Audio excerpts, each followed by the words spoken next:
Coloradans can hold graduations, just without almost everything that made graduations special. A man who bragged about his weapons and plans to go to a reopened Colorado rally is arrested. The FBI said he had pipe bombs. Talk of building a huge campsite in Denver for people who were homeless. I'll have a conversation with the CEO of Frontier Airlines, who says you can fly without someone sitting next to you for a price. And the people going rogue, blocking streets to give Boulder more room to play. The city isn't happy about it. That's next. Colorado is going to allow school graduations for very, very few schools this year.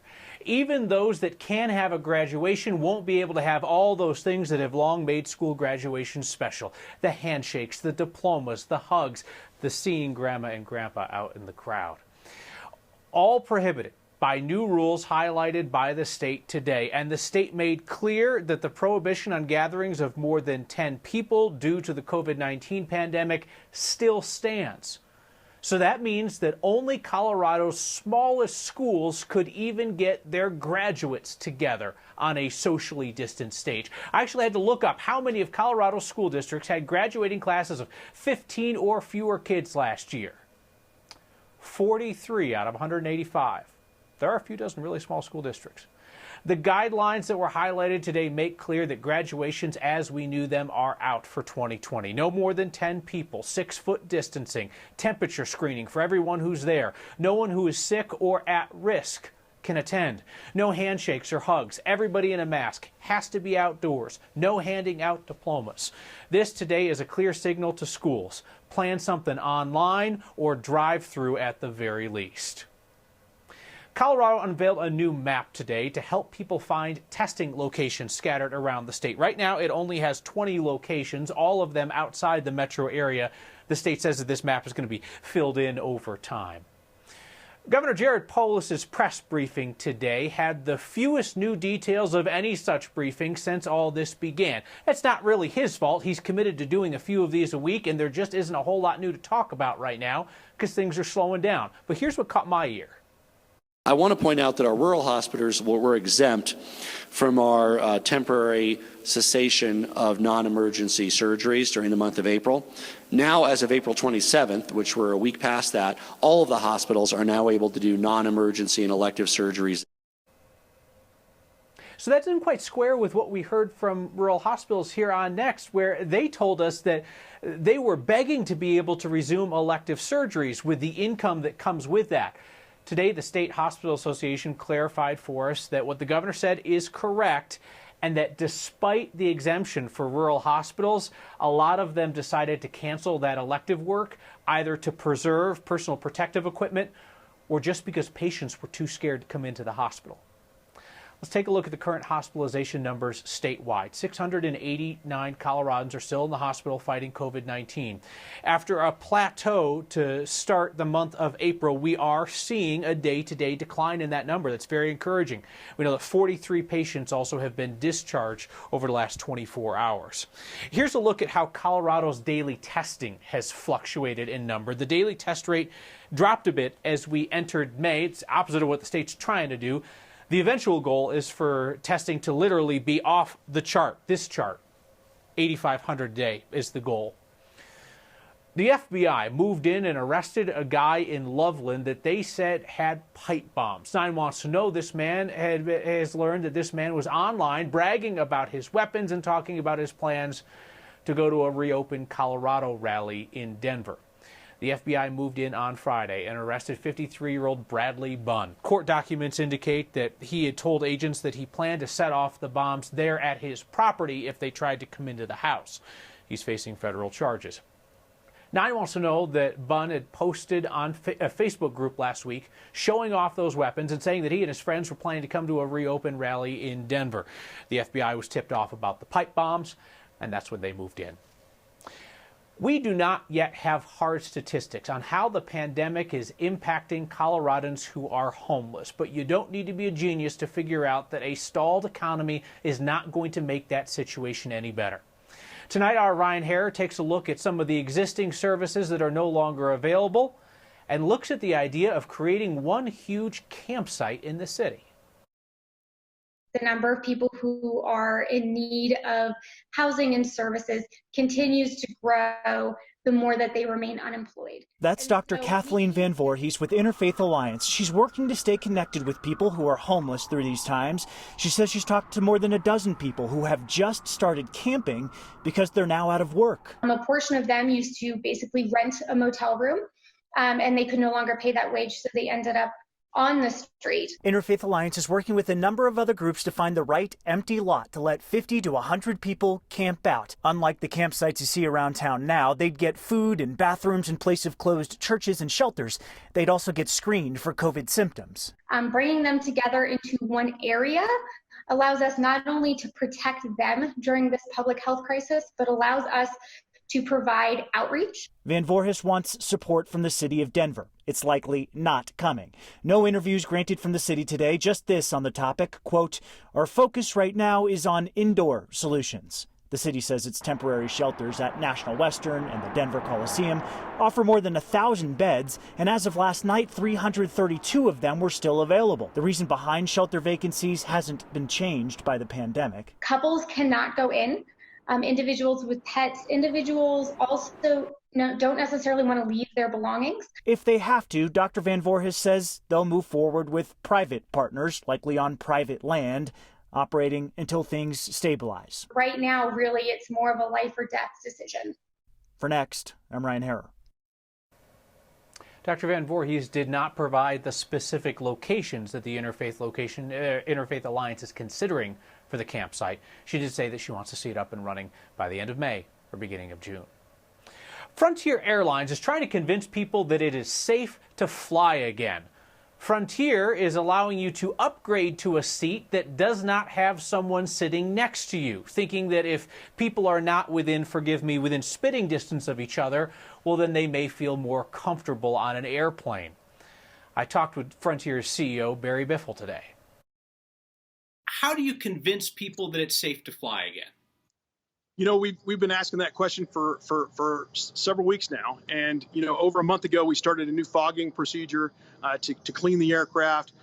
We were one of the first airlines to require customers to do a health certification before they come on board. We started requiring masks a few weeks ago of our employees, and now we're requiring it of all of our customers. So Frontier's model, the low-cost model, is the a la carte model where people pay for various perks and this and that, and you're allowing people to pay to have an empty seat next to them.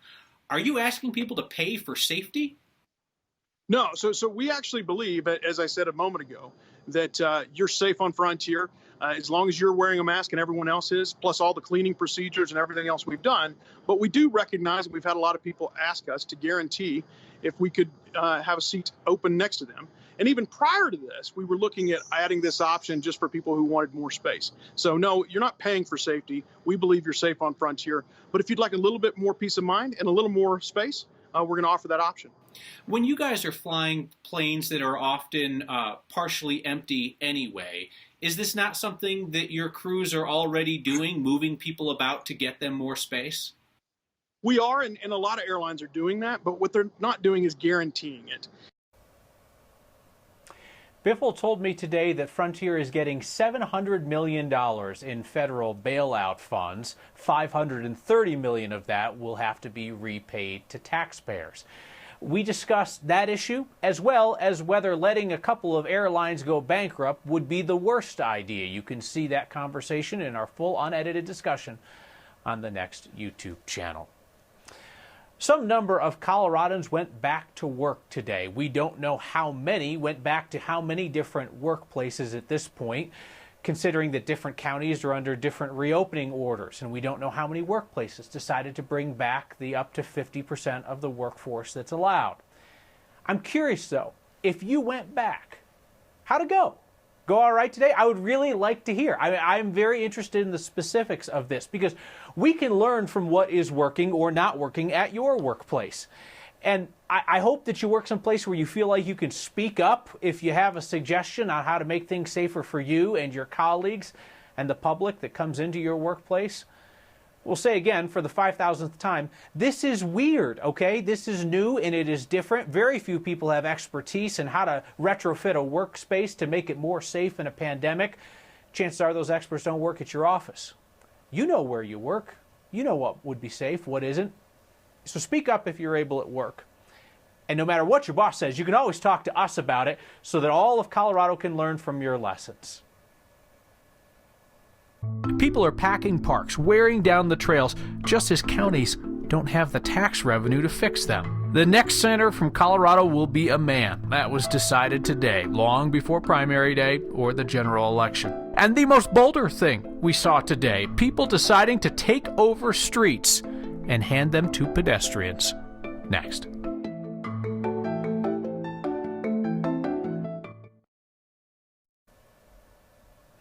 Our open spaces are much loved right now. A whole lot of people trying to get out and get fresh air after being cooped up for weeks. But as many of us learned in junior high, love can hurt. Two people who run park systems in the metro area told our Steve Steger the economic slowdown has taken away the funds that they need to fix all those worn down public spaces. From what we're seeing in our parking lots, it's full. It's easy to see at Deer Creek Canyon Park in Jeffco. This was a Monday at 1 p.m. People passing my camera the entire time I was there.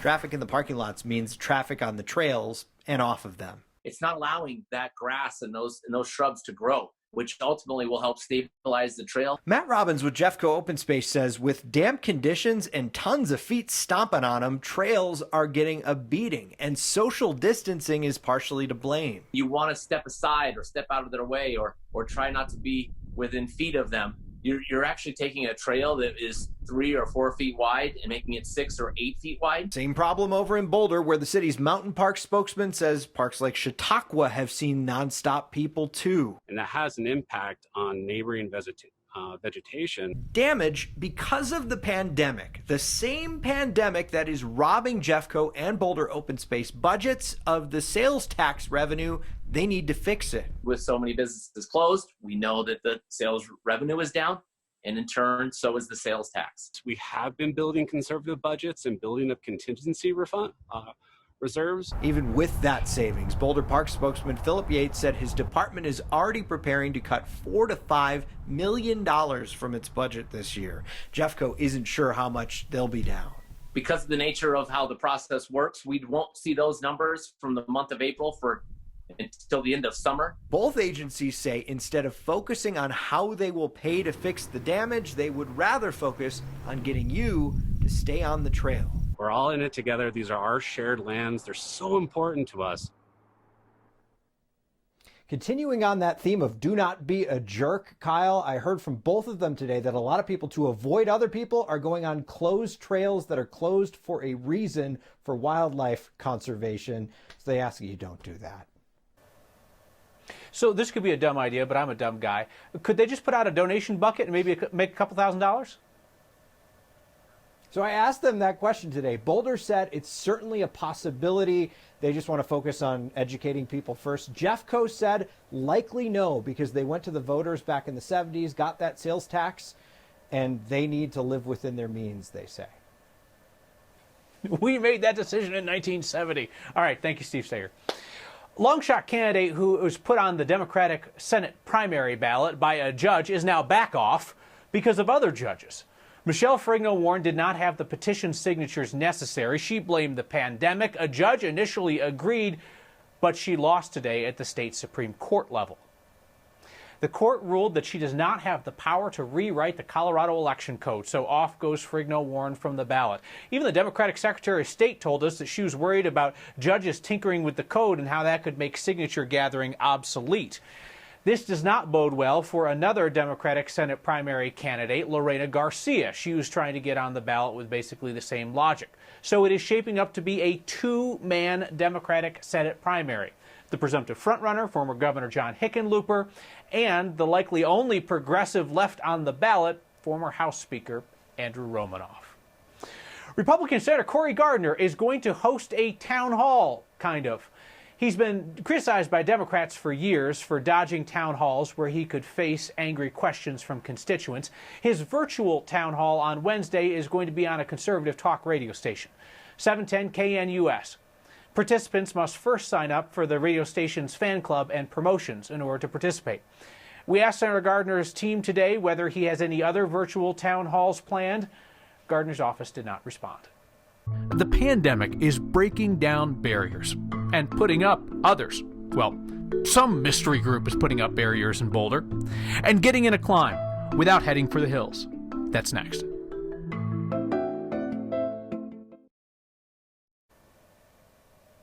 Denver's received some nationwide praise for the way that the city's closed off some streets, largely to car traffic, so that people can have the space to get out and about during the stay-home order. In Boulder, there are folks taking the street closures into their own hands. Here's our Byron Reed with that. In the city of Boulder, keeping the city's reputation for sharing the road is getting harder than it used to be. And there are certainly folks within Boulder who think that that reputation was well-deserved in the past, but of late, Boulder hasn't been as progressive or forward-thinking as some of the other cities. A group known as Boulder Streets wanted to make it easier for residents to get outside. Their members want to remain anonymous, but they say their mission is to reduce traffic on crowded trails and sidewalks. I think that not having additional space really puts people at risk of coming in too close of contact with each other. They say Boulder's 305 miles of roads can provide room for exercise while keeping the trails from getting too crowded. And when the Boulder City Council and the city manager and the interim director of transportation decided to not implement this as something official in Boulder, we took it upon ourselves to, do something. So on Sunday, they put up their own homemade signs. It ended up being about $20 per barricade. To make safe spaces so people could socially distance. We tried to target places where we knew that people were likely to be able to get out in the streets. But the city didn't support the idea. After a complaint, Boulder police confirmed an officer came and took away 7 of the signs. The city cited this as being something that was too expensive and maybe lower priority given the reduced staff time due to furloughs. In spite of the setback, the group says they hope getting these signs up has still raised awareness in a city trying to live up to that reputation. I think it would be great if the city decided to sanction this officially. For next, there's way too many people out on the trails and people need more space to socially distance. I'm Byron Reed. Boulder police tell us that they don't know who placed those barricades, so they haven't written any tickets at this point. They are checking out complaints, and the city said that it would be able to ticket somebody for what's called display of unauthorized signs. Coloradans are finding ways to go climbing at home. It's the long-awaited return of the most Colorado thing we saw today. That and your feedback next.